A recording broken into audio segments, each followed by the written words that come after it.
So if the data says, and it does, that white folks on average have 15 times the net worth of black folks, 13 times the net worth of Latino folk, right? We just assume, well, we must have worked harder. Is that right? That's interesting, because actually the black folks and brown folks have done some of the hardest work in this country ever since the country was founded. Were it not for the labor of African descended peoples, there would be no country at all. In fact, it was my family,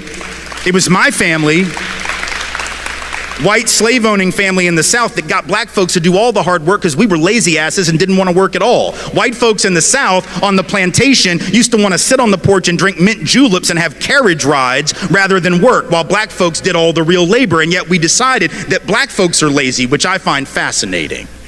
Right? And then people write to me and say, well, these black people, they're just taking all the jobs. Okay, which is it, precious? Because it can't be both. People of color can't take all the jobs and be lazy. I don't ask much of racists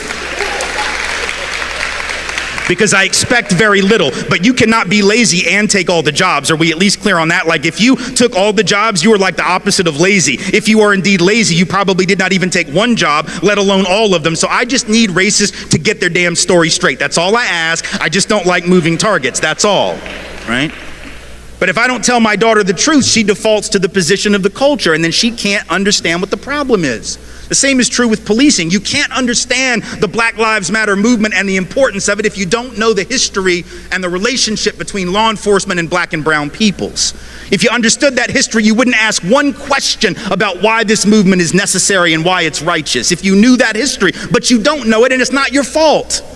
You weren't supposed to know it, and nobody taught it to you, right? So you don't have to know that modern policing traces back to slave patrols. That black folks' first experience with law enforcement was having, you know who? Working class and poor white folks on horseback going around keeping black folks in line on behalf of the rich master that owned all the property. That sounds a lot like modern policing, because ain't no rich people policing, right? It's working class folks who are out there protecting the property of rich people against the depredations of poor people. That's what modern policing is, and it traces back. And we know that's what modern policing is, by the way, because we will lock you up for 10 years for $100 worth of food stamp fraud. But if you take $12.5 trillion on Wall Street, 20% of the net worth of this country, you will not do 1 day in jail. So we know that law enforcement has got nothing to do with enforcing the law. It's got nothing to do with good people and bad people, lawbreakers and the law abiding. It only has to do with controlling certain people. And black and brown folks know who those certain people usually are, because it's always been them. See, black folks know that it was cops who were involved in race riots and racial terrorism against black communities for the first 50 years of the 20th century. You didn't learn about that in class either, and that's not your fault. Human beings are social creatures by definition. We've never lived in isolation from one another. We've always lived in families and tribes and communities, nations, right? If you ever meet someone who's actually a rugged individual and hasn't been raised in a social context, you need to get the hell away from that person. They would be like a feral animal, right? They would be wild. It'd be like being raised on an island by a porpoise. They wouldn't even know how to have language. They'd probably try to eat you because they wouldn't understand there's like a taboo against that, right? You need to get the hell away from anybody who's actually a rugged individual, because there are no such thing. And certainly, let me just say this, if you inherited $200 million from your daddy's real estate empire, you sure as hell are not a self-made anything or a rugged individual. You might want to write that shit down.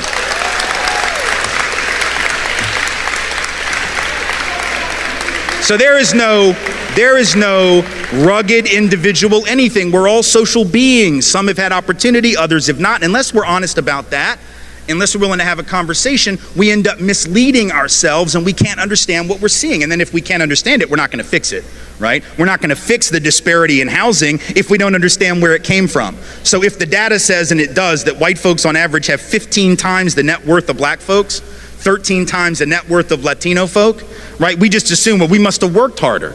Is that right? That's interesting, because actually the black folks and brown folks have done some of the hardest work in this country ever since the country was founded. Were it not for the labor of African descended peoples, there would be no country at all. In fact, it was my family,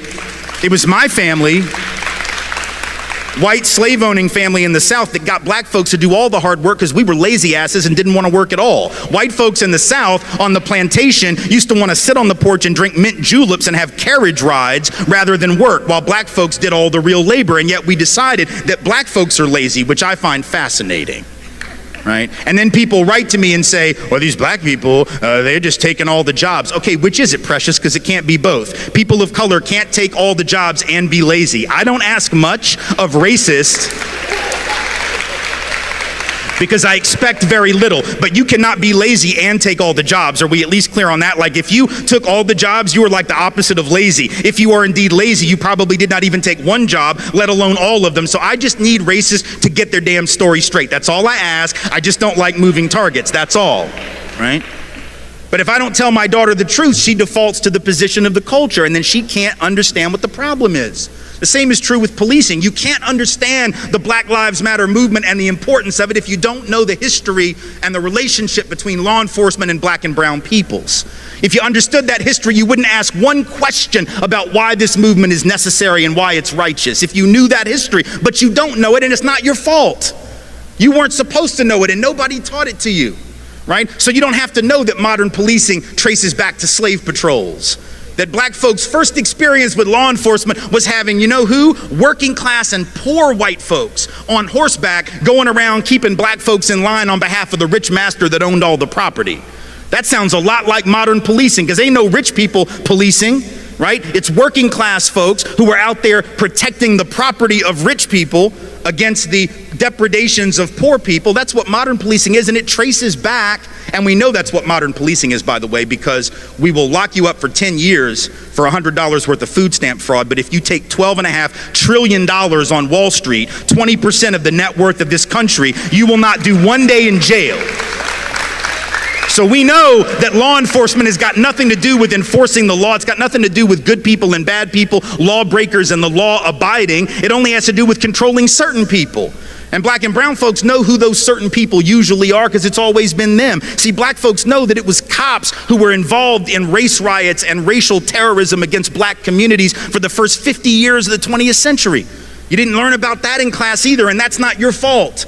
It wasn't taught, but in fact, every single year, just about from 1900 all the way to the 1930s, 1940s at least, there were race riots where white folks would just go into black communities, burn them to the ground, bomb them from the air, like in Tulsa, Oklahoma, rip people out of their homes, beat them in the street, and police sat by, watched it happen, and participated. That doesn't mean that every cop in the modern era is like that, but it means that black folks can be excused for being not so clear on the decency of police in their communities, because there's a history there. It was police who dragged black folks and white allies off of those sit-in stools at lunch counters in the South to enforce segregation. See, when your job is to enforce the law, and for most of American history the law was against you as a people, then enforcing the law means you are the first line of oppression. People of color know that history and need to be excused when they don't just get over it, because that continues. How do we know it continues? Very easy. We know from the data on racial profiling that black folks are twice as likely as white folks to be stopped and searched for drugs, even though white folks are more likely to have drugs on us on the occasions that we're searched. White folks use drugs and sell drugs at the same or higher rate than black folks and Latinos, and yet it is black folks and Latinos who in any given year make up 85 to 90% of the people who get arrested and incarcerated for a drug offense. See, people of color know that. And if we don't understand when black folks rise up and say Black Lives Matter. Well, what do you mean? All lives matter. Yes, sweetheart, I know they do. Yes, they do. And that is a totally irrelevant and unnecessary point to make. You see, you don't have to say all lives matter. We take that for granted. What we've never accepted in this country is that black and brown life matter. You have to proclaim that which is ignored, you see. That's why we have Black History Month right now and not White History Month. We don't have to have the White History Month because we got May and June and July and August.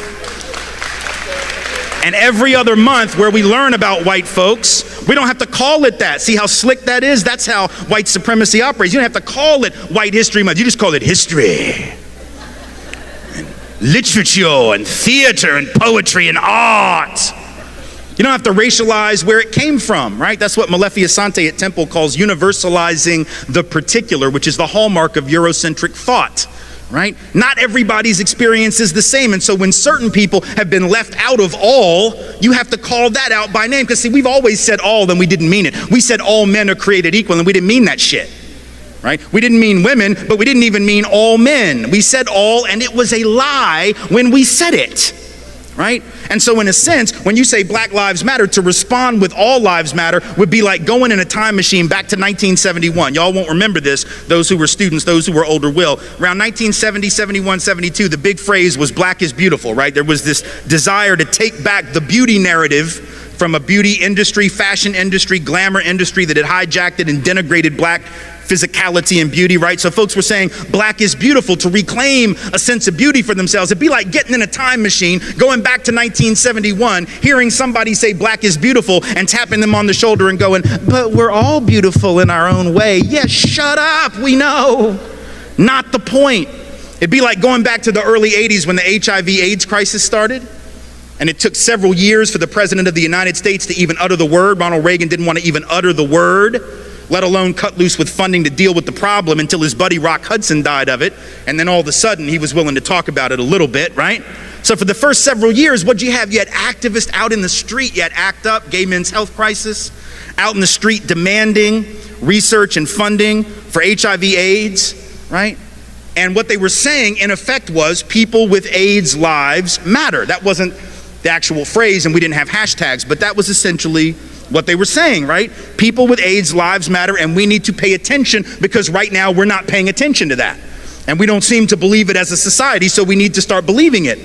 It would be like getting in a time machine, going back to 1983, 82, in the middle of an ACT UP event or a gay men's health crisis event, and shutting down the protest by saying, yeah, but what about pancreatic cancer? People die of all kinds of things, right? Sort of not the point.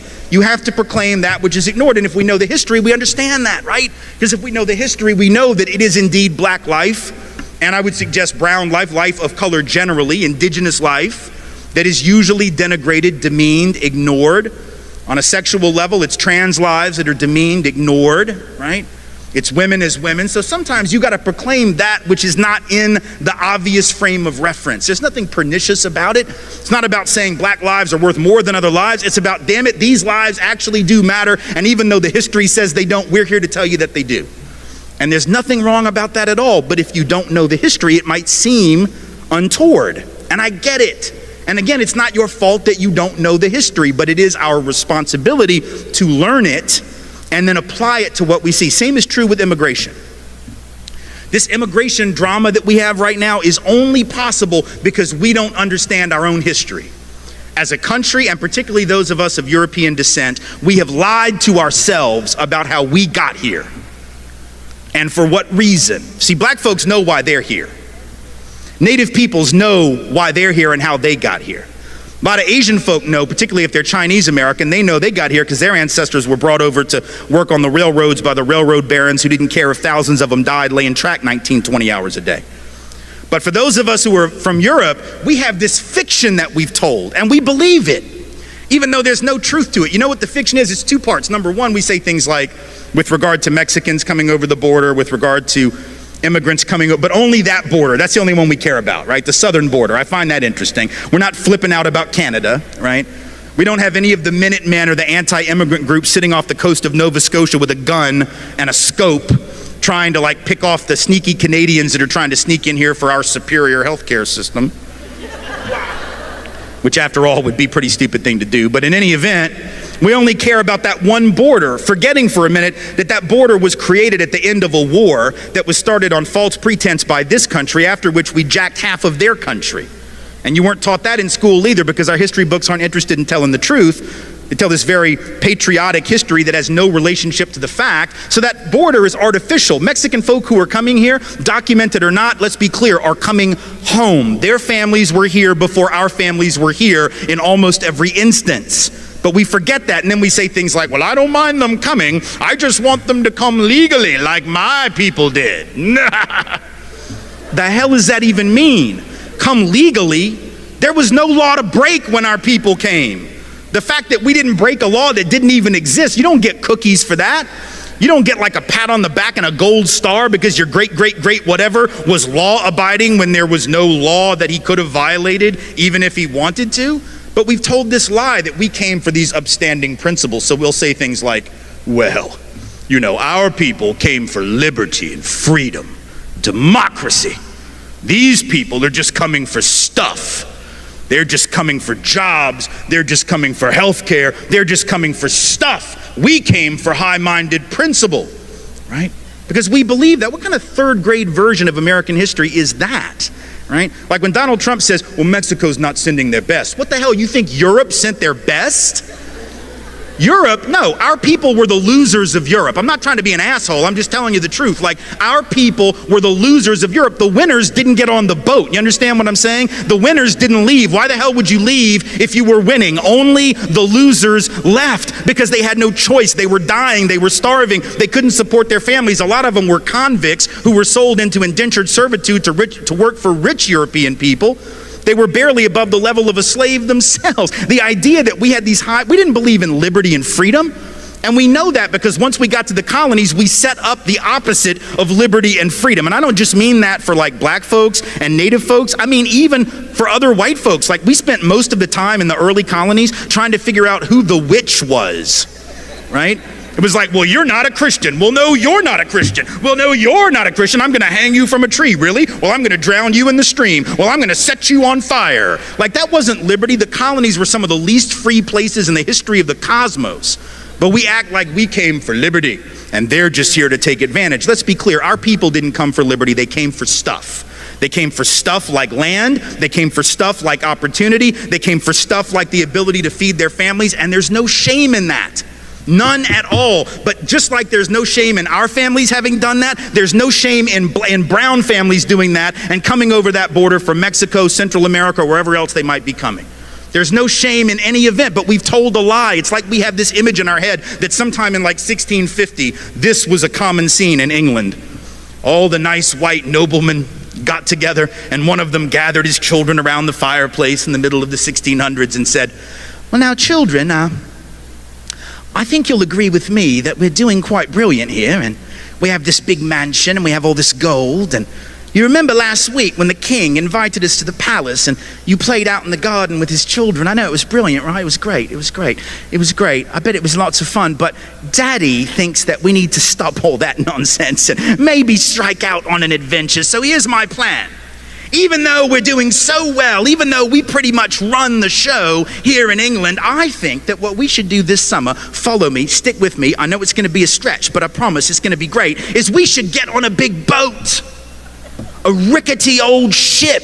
I don't even know if it's seaworthy, children. It might sink. We might be eaten by sharks. We might get hijacked by pirates. We might get scurvy and die a horrible death. However, I think you will agree it will be an adventure, a great one indeed. That did not happen.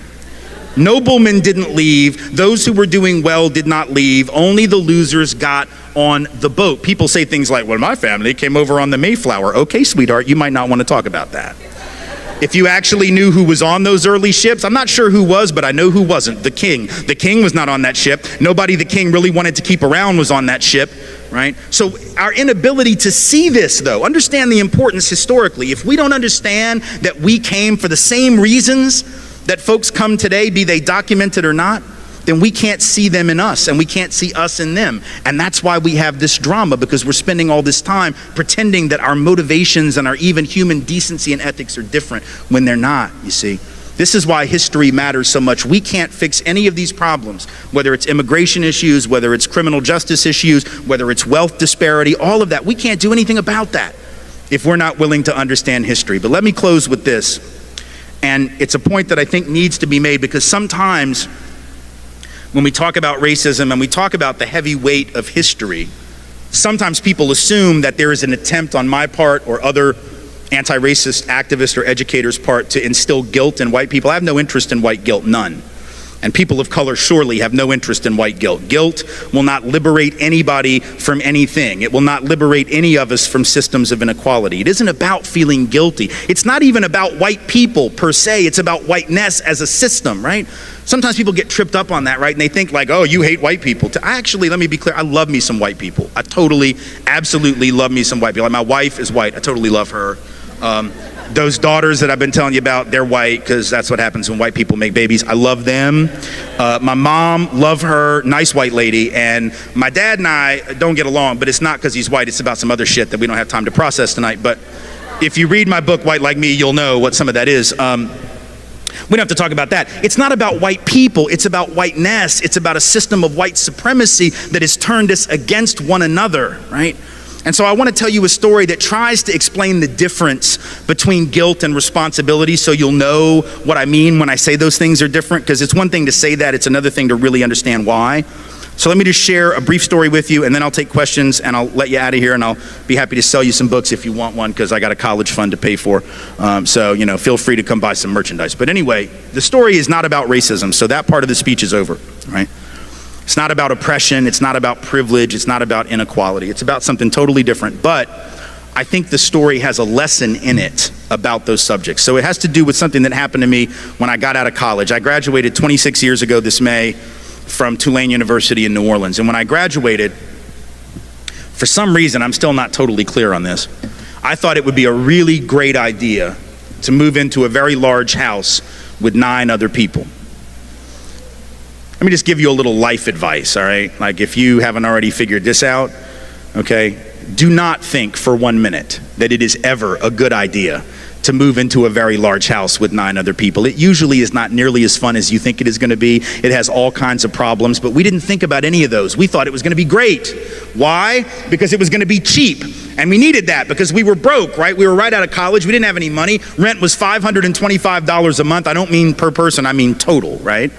So again, not good at math, but I can do those numbers. $52.50 per person per month, man. You add the cable bill, the utility bills, we split the food, right? It's still less than $100 a month. So like on that level, this was a great idea, right? This was brilliant, right? $100 a month, man. Even in 1990 dollars, that was good. Right? It'd be ridiculous today, but it would be good even by 1990 standards. So on a financial level, it made sense. But about 6 weeks into this little experiment in communal living, we came to understand, or at least I did, why it had been a terrible mistake. And this is what happened. I was working downtown and I was living uptown. So I get on the streetcar to come back uptown in New Orleans. I get off the streetcar, I walk, 5 blocks or so into the house on Robert Street. I go up the steps at 1805 Robert. I open the door and I'm met by this incredible smell. And I mean that in a good way, which is important to point out because when you live with 9 other people, there's all kinds of smells. They're usually not good. This one was actually really nice. It was the smell of dinner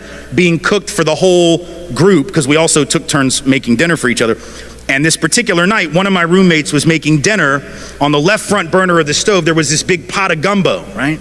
And man, that's what you do in New Orleans. Big pot of gumbo, and it smelled good, and it looked good, and it even had shrimp in there. Not many, like I said, we were broke, but it had like 3, right? 3 of those really little bitty ass shrimp. Those shrimp that are like so small, right, that they make jumbo shrimp look like lobsters or something, right? And so I looked at it, and I smelled it, and I thought, man, that looks great. And when my roommate asked me if I wanted any, I normally would have said yes, but as it turned out, I didn't know he was going to make gumbo for the night, and so I'd already had dinner downtown before I, came uptown after I got off work. So I said, hey man, I already ate, but do me a favor, smells great, looks great, take me some of that, put it in a container, put it in the fridge, I'm gonna take it to work tomorrow for lunch. And he said, okay, great. And so he does that, and then I go upstairs and, listen to music, watch TV, hung out with some friends or whatever, and did whatever we did for fun in 1990. There wasn't much. Like social networking in 1990 was pretty much you just walk down the hall to your roommate's room and you're like, hey, what you doing? And they were like, nothing, it's 1990, there's nothing to do, go back to sleep. Get with us in like 15 years and there'll be something maybe, or 20 years, right? So we all sort of go to bed early. I went to bed sort of early, woke up the next morning at like 7:30, came downstairs to get some coffee, get ready to go to work, and I noticed that on the left front burner of our stove was still the same pot of gumbo. And man, it did not smell as good or look as good as it had the night before. And my roommate had neither saved any of it for me, nor had he cleaned it. So I was pissed on 2 levels, right? Now the food had gone to waste. I definitely wasn't going to eat it now. But he also left the mess for me or, maybe one of the other roommates to clean. So I sat there and I thought about what I wanted to do. Part of me wanted to wake him up, right? Get him to clean it, give him hell for it. But then I thought, no, I'm going to be nice. I'm just going to clean it. I'll take it up with him when I get home. So I took the pot of gumbo and I brought it over to the sink and I got the brush and the soap and I started running the water into the pot of nasty day-old gumbo, and I stopped myself halfway through. And I said, man, I don't have to clean this. This isn't my mess. I didn't even eat any of this, let alone did I make it. So now I'm feeling really self-righteous because I'm talking myself out of doing the hard work, right? So now I feel real smart. So I take the pot of gumbo and I put it right back where I found it on the left front burner, right? And I walk out the door, head held high, knowing that I had not been suckered into cleaning somebody else's mess, right?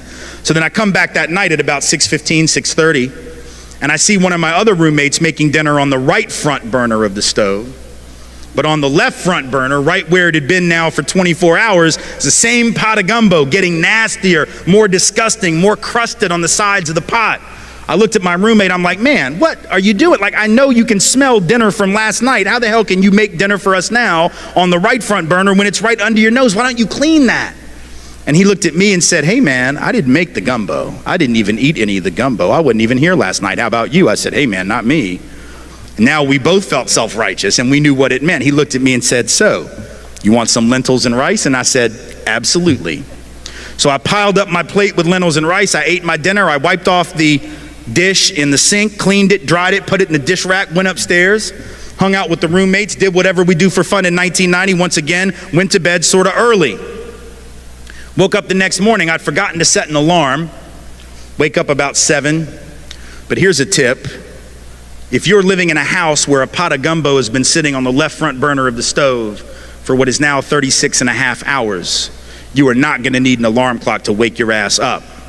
You are going to be awake, right? Because the smell is going to find you. It is going to crawl out of the pot of gumbo on the legs that it grew overnight. And I'm not speaking in metaphor, English majors. I mean that shit literally. Like the stink is going to grow feet and legs, and it is going to crawl out of the pot, across the kitchen, across the living room, up the stairs, down the back hall, go under your door frame, and it is going to find with the precision of a laser that thing on the front of your face you call a nose, and you will be awake.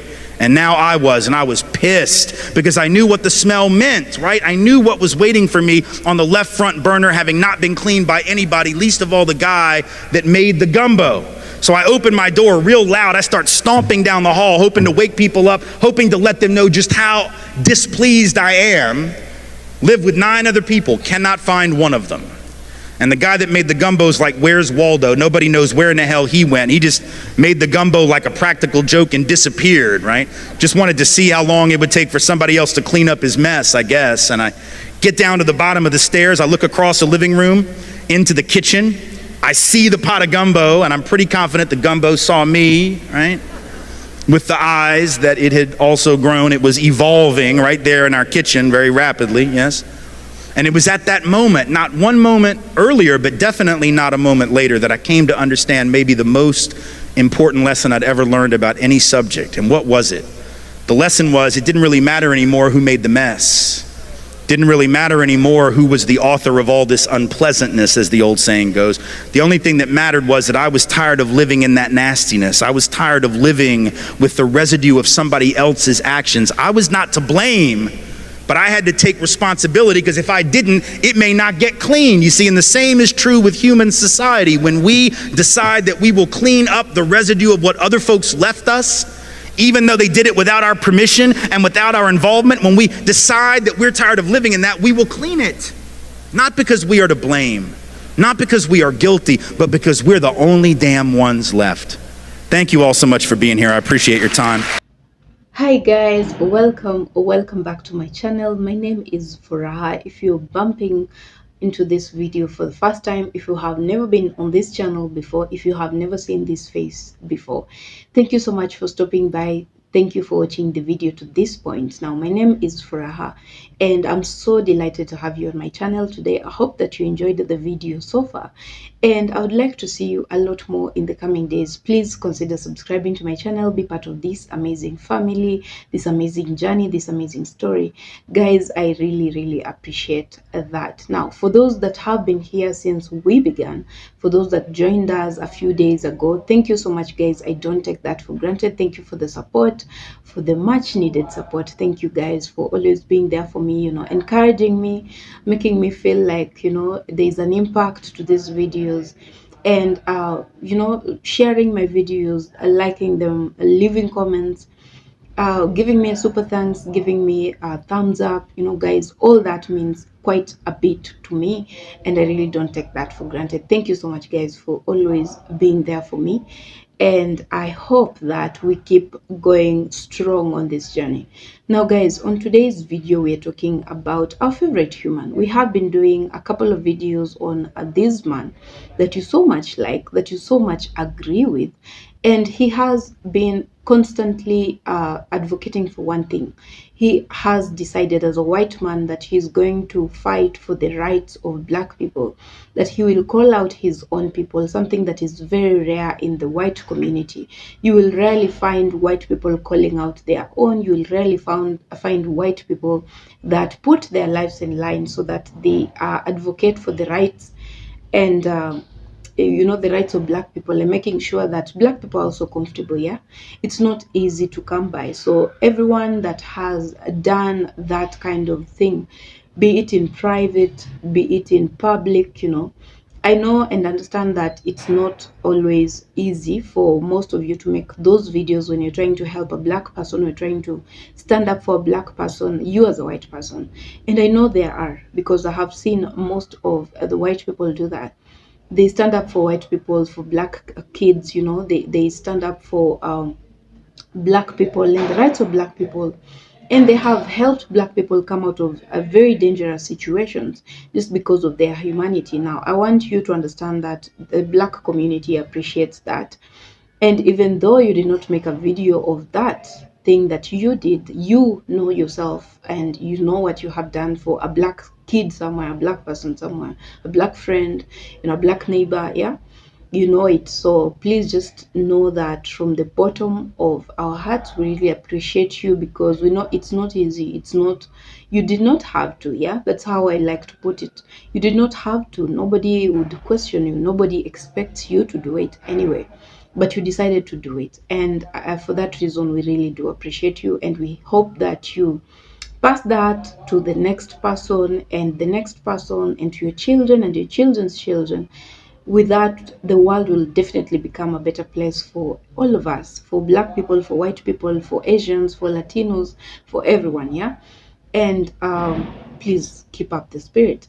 Now, today we're talking about Tim Wise, and he's discussing a very important aspect, and that aspect is, I know this is familiar to you, that there has been notions and people talking about black people always being lazy, black people always wanting free stuff, free government help. You know that when we talk about, for example, food stamps, they have always said that it is black people that are lazy, and so they depend heavily on the food stamps, and they depend on government welfare. Now, recent statistics show that 76%, a whopping 76% of white people, white families, are relying on government welfare. Yeah. Now, 76% of the white people, this is not what they want black people to know. This is not the kind of information they want out there. These they would rather keep to themselves, because they know that they have been lying about this thing for quite some time. They have been labeling black people as lazy, and using this as one of the justifications that black people rely on welfare, they rely on food stamps. Now, when the truth actually comes out, and the realization that it's actually the white people that are the most, the beneficiaries of welfares. Now, this is uncomfortable for them, and they will make sure that that kind of information does not reach you, does not reach the public, does not reach, it's not talked about enough. Yeah, they will hide that, because they know what that does to their image, the image that they have created for themselves as being very hardworking, as being, they are self-reliant, they are self-sufficient, they work so hard, they are born hard workers. Now, at the same time, they have been talking about black people taking their jobs. Now, if you have really understood the point that I have explained before, right before this, then this becomes a contradiction, because you cannot be talking about people that rely on the government help, people that are lazy, and then in the same sentence you're talking about black people taking your jobs. It does not work that way. How can someone be taking your jobs to the point that you're complaining about it, that you're uncomfortable about it, and at the same time call this person lazy? Yeah, call these black people, you know, they don't do enough, they don't work as hard as they should. Now, that contradiction just tells you a lot about white people and how they view black people. They have always placed and looked at black people as though, you know, they can just say about approximately anything about black people. And one thing about black people is they will rarely complain, yeah? Now, for example, when we're talking about food stamps and the welfare thing, it's not like black people didn't know about this a long time ago. They have known for a very long time that the actual beneficiaries of these things are actually white people. But black people, you'll not find them talking about it, you'll not find them complaining. They have been damaged way too much that they do not see a point of trying to correct people's thoughts, ideas, and stuff like that. They have gone through worst, you know. We're talking about people that are actually still healing their traumas. They're still working on them, they're still working on who they are. And you expect them to be out there complaining about everything that white people think they want to say about them? No. Black people choose their battles and they choose them wisely. It's not everything that they will talk about, it's not every case that they will address. For most of them, when they're even innocent, they will not talk about it. And that is one of the reasons why you need to really be mindful when you're talking about black people, be mindful when you're around them, be mindful when you're, you know, suggesting something to them, because these people, they will not stand up for themselves. They will look at you, listen to what you have to say. You know, if you're damaging them in your thought, in your words, they will not say anything. They will be quiet and they will let you think whatever you want to think about them. And that is exactly the case that has been happening. Black people have known for a fact that it's white people that are beneficiaries. Now, I've done a video in the past where we're talking about EBT scandals, and that scam was actually related to white people. You know, it was white people that were in that scam. If you have not watched that video, you might really want to go back to my channel, find the video and watch it. It's just called the EBT scam. Yeah, white people were really the ones that were benefiting from that, you know, lying to the government, taking stuff they do not need to take because it does not belong to them. They have been doing that. Now, for them to now come out and talk about black people being lazy, black people being, you know, they are taking their jobs and contradicting themselves in ways that sometimes don't even make sense, you know, that just tells you about what they think of black people. Yeah, basically that is what Tim Wise is trying to say, trying to make them understand that they need to be careful about how they speak of black people, because most often than not, it is the white people that are malicious. It is the white people that are destroying the society, but by always bringing that negative energy and all that. Now, guys, I know that you have your thoughts on that. Please leave that in the comment section. Let's interact further in the comment section. Let me know what you think. And please share this video to like-minded people, your friends, family, those people that would like to see this kind of content. And if you have not subscribed to my channel, thank you so much, because I know that you're going to do that right now. Thank you so much. Returning subscribers, thank you so much, guys. I really do appreciate each and every one of you. I really don't take this support for granted. I don't take you for granted, because I know that you did not have to watch this video to this point, but you did it anyway. So I really appreciate you, and thank you so much for always being there for me. Guys, I hope that you also keep safe. I will see you on my next video. Bye for now.